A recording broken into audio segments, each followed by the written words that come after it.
Hey guys, so I'm back with CK3, and you might have noticed things are a little bit different. Using the More Game Rules mod, I was able to increase a lot of things, so I have basically infinite men-at-arms. Men-at-arms are not going to be an issue. I also increased domain size, obviously, and I also increased other things like seduce schemes, murder schemes, and stuff like that, so all those things are going to be more common. And what do I expect from this video? Honestly, I'm kind of expecting chaos. I also increased vassal size limit to 1,000, so things could either become a lot more laggier or a lot quicker because there's also infinite domain holdings that you can have. I guess we're going to see though, because honestly, I don't know how this will swing. This could be an impossible task, or it could be decently easy, so let's start. I'm also starting off in Aachen here. I just chose it because of why not. It was the capital of Charlemagne's empire. I think what I'm going to do here is probably just create a new empire. I think this is going to be kind of hard. I don't want to make things too extreme. Our starting character isn't the best. Zealous, compassionate, shy. Shy is terrible. Diplomacy is terrible. Especially if you can't vassalize anybody, but we can't do anything about it right now. We're also married to some random lady, which is unfortunate because we can't get an alliance with our character.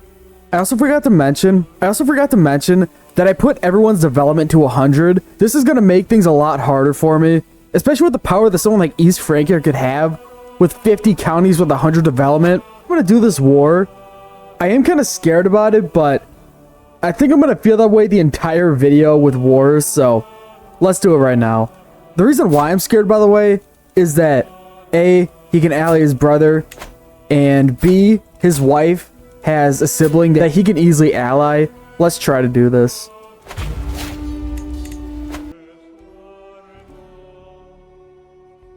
That went much better than I thought it would. Here we go.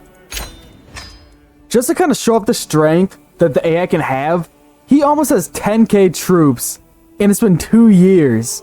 Usually he has around like 4,500. He's extremely strong already. He's also allied to the Byzantines. I would hate to fight him. Oh my god, that'd be terrible.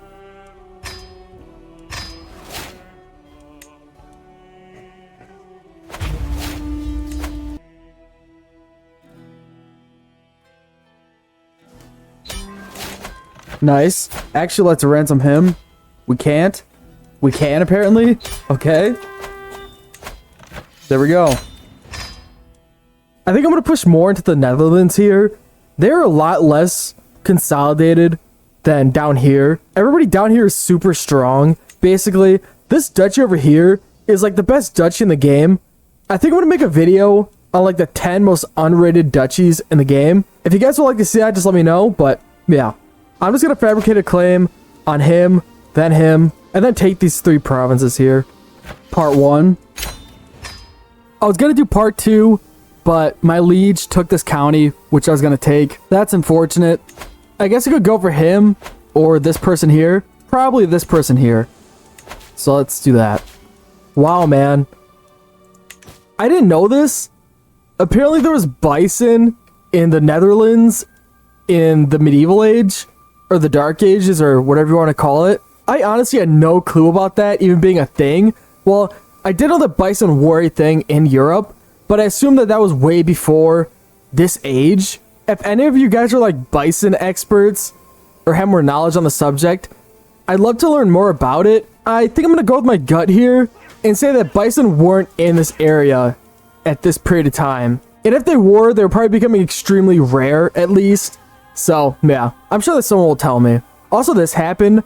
My liege formed an empire, which is horrible, because my goal is to form a new empire. And he's freaking massive. Look at him. Almost 15k troops, 17 years in. West Francia already has 15k. Sweden's doing okay, I guess. Bulgaria has surprised me. 11k troops in Bulgaria. Usually in this world, they don't do that well, but I guess in this little scenario, they're doing alright. They're even stronger than the Byzantines. I would say the person with the most power on the map right now, though, is probably the Arabian Empire, like always. They usually are the strongest in the beginning, and they have over 15k troops right now. Succession isn't looking that good right now. I have 4 sons to deal with, and my primary heir is absolutely terrible. Well, he's actually decent. He is in diplomacy, but I'd rather have learning, and His brother's a god-tier ruler in his traits. Compassionate and forgiving aren't that good if they aren't virtuous, but when they are virtuous, they're pretty decent enough. His traits aren't bad either, by the way. But anyways, I'm gonna get his brother to become a monk. Oh, actually, that's him. Wait, what? Oh, okay, I see now. So there's two of them, and this is the guy who I'm trying to get. And he might turn out decent, but generous, I really don't like generous. So let's do that. There we go. There's one down. He's in prison for some reason. Let's ransom him out. There we go.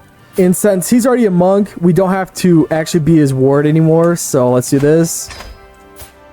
And then educate him. Oh yeah, there we go. Here we go. And then we can do this again. 54% chance. Maybe Zealous is a better option, actually. Oh, that sucks. And I'm stressed out, too. There we go. Oh, that's terrible. I'll take none of these. I hate both of these options.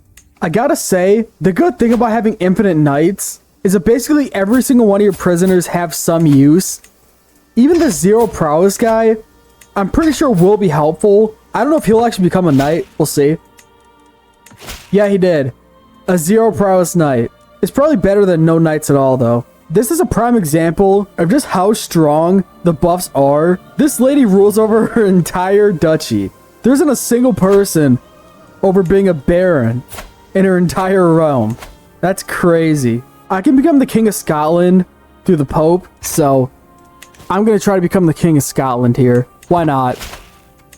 Especially with the safety net that we have under our liege, I think it's worth it. Here we go.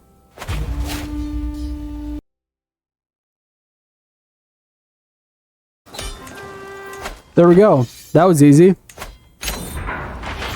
I'm going on a pilgrimage to make this son a monk, and I got one of the best things I could possibly get. Reduces the cost of establishing the Industrious tradition by 1,000 prestige.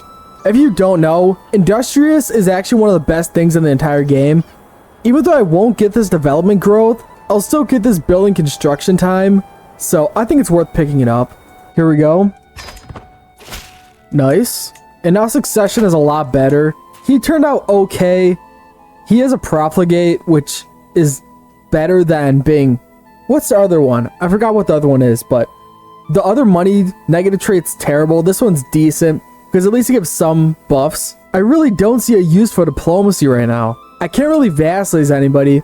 I could vassalize these people here. Here we go. I don't know why this is the case, but for some reason I can matrilineally marry my daughter to her primary heir. Oh, because it isn't her heir. It's probably a good idea to do this. Let's do it. Nice. That's a pretty big gain for us. Okay. This is the first time this has happened to me, where I become his regent. I don't know how this works.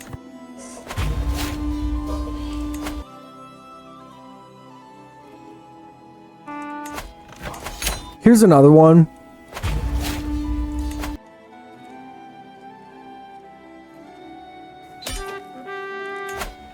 Nice.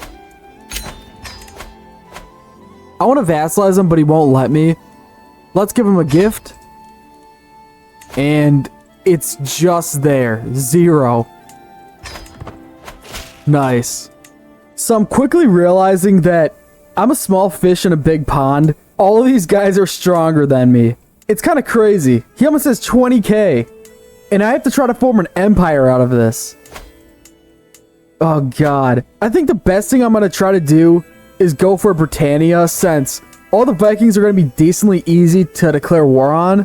You know, because if I went for France, I have to slowly take his duchies or marry him off and then get, you know, a claim on him. But I really think the best option here is just continue in Britannia. I could also push into Poland, which I was thinking about in Germany-ish area over here in Bohemia, etc. It's just kind of a pain getting there. I could do it. I really could. Let's see.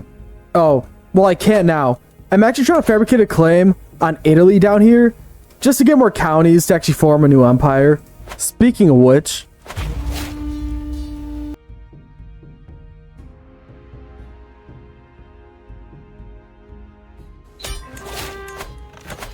Nice.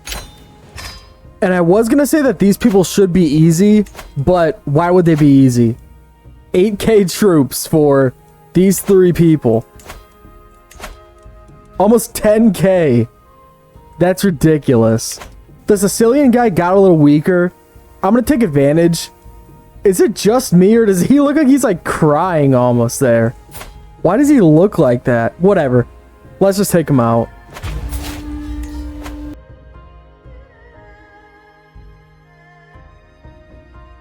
Nice. Nice. At least I have a ton of allies to actually call in. We should be okay. I just forgot to record. It was decently easy. The war was like 15 months long, and he was basically a pushover, so it worked out alright. I have a Holy War for Kingdom CB. I could do it on the Kingdom of Africa, but honestly, I just did a video where I went into Sicily here, then took the coast of Northern Africa, so I don't want to do the same thing. Let's go instead for Mercia, or however you say it. I am not familiar with how to say that, but let's take him out. I don't care about this. I'm gonna die soon anyways.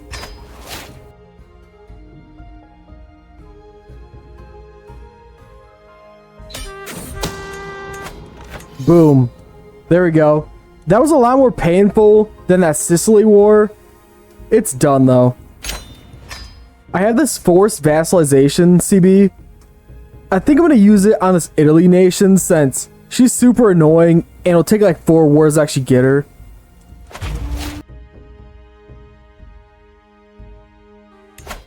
Nice. That's unfortunate. He's dead at 65 from old age. He was pretty good. Now we're playing as King Casper, our son, who's decent enough.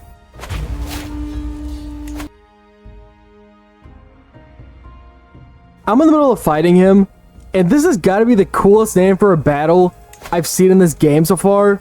Battle of the Norman Cross. Usually the name is just Battle of whatever county it's in. And I looked in the county to see if one of these baronies were actually named Norman's Cross or Norman Cross, and they aren't, so this is pretty cool.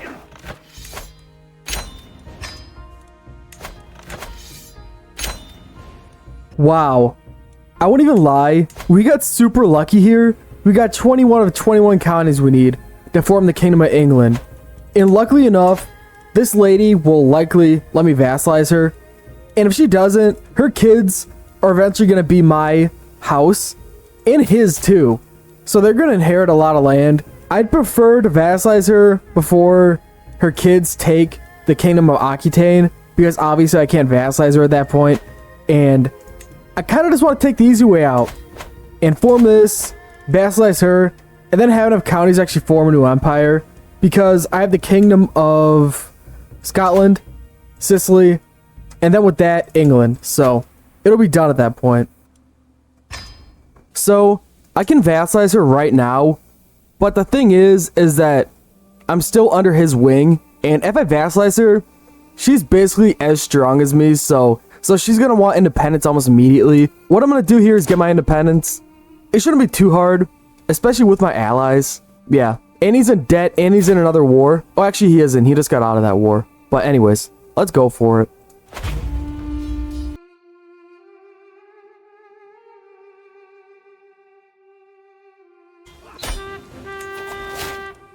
Alright, here we are. He is destroyed. Oh my god. He's done for. So let's do this. Get our independence. And then... do we have enough to actually form a new empire?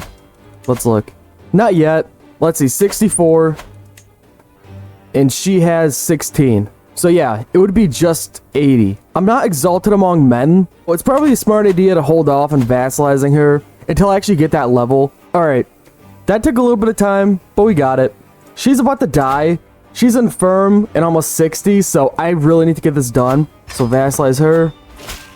There's that. And then... there we go. So, here we are. We just got it. 81 counties. Honestly, this is pretty hard, especially if you want to make the buffs not count for you. I think it'd be actually impossible. Looking at our lands, we're basically the Isles, this piece over here, then southern Italy. Our guy's pretty good. Looking at the rest of the world, Aquitaine and West Francia are split apart, with Aquitaine actually being the stronger half, which usually isn't the case. Castile's doing good. They're huge, actually. Good for them. He's still the strongest in Iberia. Morocco's doing decent. Ghana's doing decent. The Tulanids have expanded a little bit. Khazaria is falling apart. The Saffarids are hideous. Like, their borders are absolutely disgusting. They're pretty strong, though. In India, nobody stands out like usual. Ooh, in Tibet stands out a little bit. He's decently sized. Looking at religions, not much has changed. Yeah, there's not really much to say. Nothing has changed, really, in religions. Same with cultures, besides Anglo-Nordic. I'm going to try to look at the strongest nation. Let me do that. I did this, but it only shows my vassals and people in my realm. I'm guessing. Let me see. Yeah, it's looking like that. So, I'm going to have to go into Spectator and do that, I guess. Never mind. Nothing worked. So, I guess that's it. So yeah, thank you for watching.